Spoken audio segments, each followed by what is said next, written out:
rewind this play over and over again. They will search for an answer. They will find none. Because what they witnessed was not normal football. What they witnessed was a force of nature wearing a jersey. And this was not a one-time event. This happened again and again and again. Every single week, defenders would line up across from this man knowing something terrifying. They knew that contact with him would not feel like tackling a running back. It would feel like running full speed into a concrete wall that was somehow also running full speed at them. Coaches had no answer. Double teams did not work. Triple teams did not work. There was no scheme, no strategy, no game plan that could contain what this man brought to the football field. But here is what makes this story truly unbelievable.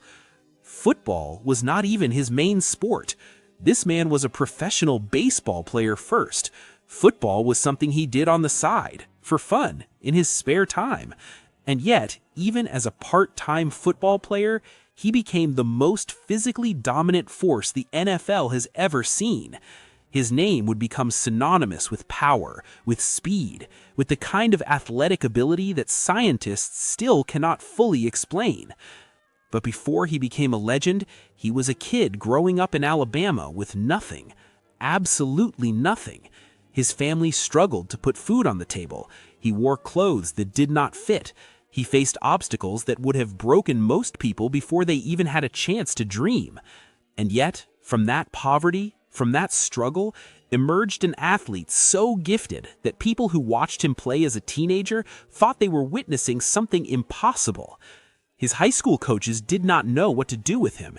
He was faster than anyone they had ever seen, stronger than players twice his age. He did not just beat opponents, he embarrassed them. He made talented athletes look like they were standing still. By the time he reached Auburn University, the entire country knew his name. His name was Bo Jackson, and he was about to change football forever. At Auburn, Bo Jackson did not just play football. He put on performances that became instant legends. He won the Heisman Trophy in 1985, given to the best college football player in America. But that award does not tell the full story. The full story lives in the memories of every defender who tried to bring him down. There was the game against Mississippi State where he ran through the entire defense, not around them, through them. Defenders would hit him and simply bounce off. They would wrap their arms around him and get dragged for extra yards. There was the game against Georgia where he turned a simple running play into a 70-yard touchdown. Defenders had perfect angles. They had perfect positioning. None of it mattered. Bo Jackson ran a 40-yard dash in 4.12 seconds. To put that in perspective, that is faster than most Olympic sprinters. And this was not some small, lightweight speed receiver. This was a man who stood 6 feet 1 inch tall and weighed 230 pounds of pure muscle. He combined sprinter speed with the power of a linebacker. It was a combination that had never existed before. Many argue it has never existed since. When the NFL draft came, Bo Jackson was the first overall pick. The Tampa Bay Buccaneers selected him, believing they had just secured their franchise for the next decade. But Bo Jackson refused to sign. He felt the organization had been dishonest with him. They had violated his college eligibility. So the most talented player in the draft simply walked away from millions of dollars because of principle. That decision shocked the sports world, but it also revealed something important about Bo Jackson. He was not just an athlete, he was a man who lived by his own code, a man who could not be controlled or manipulated. Instead of the NFL, Bo Jackson chose baseball. He signed with the Kansas City Royals and began his professional baseball career. Most people assumed his football days were over. They were wrong. In 1987, the Los Angeles Raiders took a chance. They drafted Bo Jackson in the 7th round, knowing he might never play for them. But the Raiders understood something. They understood that if there was even a small chance of getting Bo Jackson on their team, it was worth the risk. And then something remarkable happened.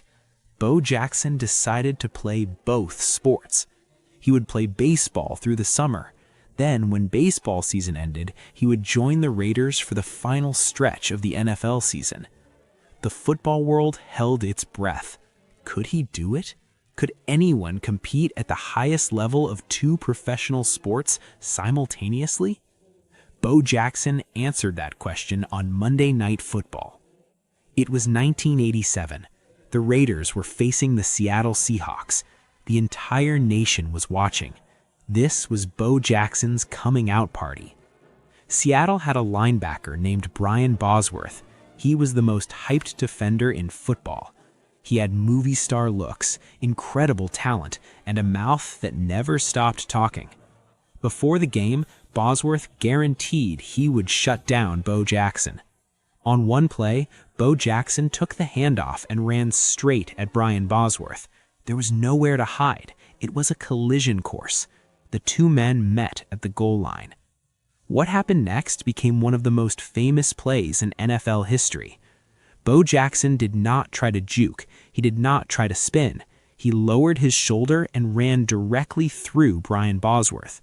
He knocked the linebacker backward into the end zone. He scored the touchdown while carrying a grown man on his chest.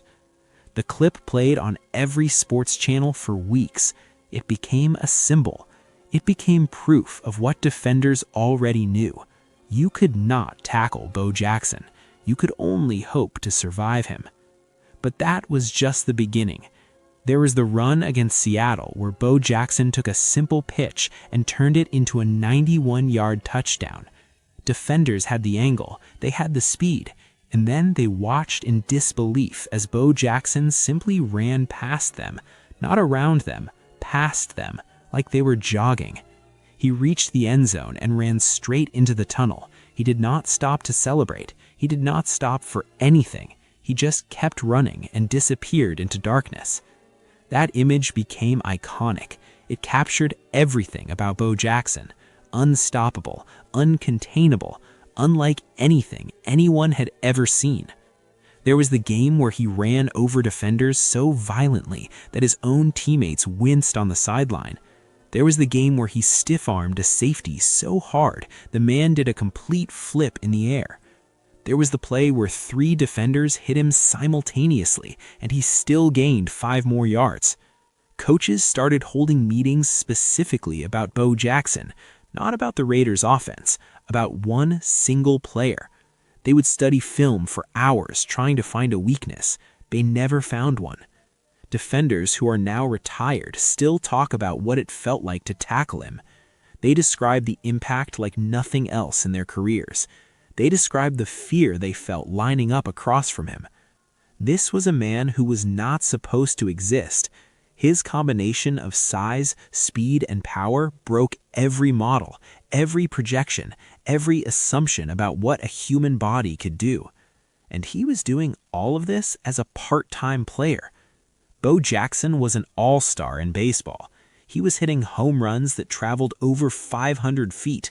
He was throwing out runners from the warning track with a cannon arm that matched his legendary speed. And then he would show up to football and dominate players who had been training for that single sport their entire lives. The 1990 season should have been his coronation. Bo Jackson was heading to the Pro Bowl. He was establishing himself as the most electric player in football. Everything was building towards something special. Then came January 1991, a playoff game against the Cincinnati Bengals. Bo Jackson took a hit. It did not look serious, but when he tried to stand up, something was wrong. His hip had been injured in a way that would change everything. The injury ended his football career. It nearly ended his baseball career too. Doctors discovered his hip condition was degenerative. He would need a hip replacement just to walk normally again. The sports world mourned. The greatest athlete anyone had ever seen was being taken away too soon. He had only played 4 NFL seasons, only 55 career games, and yet his impact was so enormous that people still rank him among the greatest to ever play. What Bo Jackson accomplished in that short time was more than most players achieve in 15-year careers. He changed how people thought about athleticism. He proved that limits are often imaginary. He showed that one man with enough talent and determination could dominate not just one sport, but two. Defenders who faced him will never forget. Fans who watched him will never forget. The legend of Bo Jackson grows larger with every passing year because people realize we may never see anything like him again. He was the player defenders feared, the player who ran through tackles instead of avoiding them, the player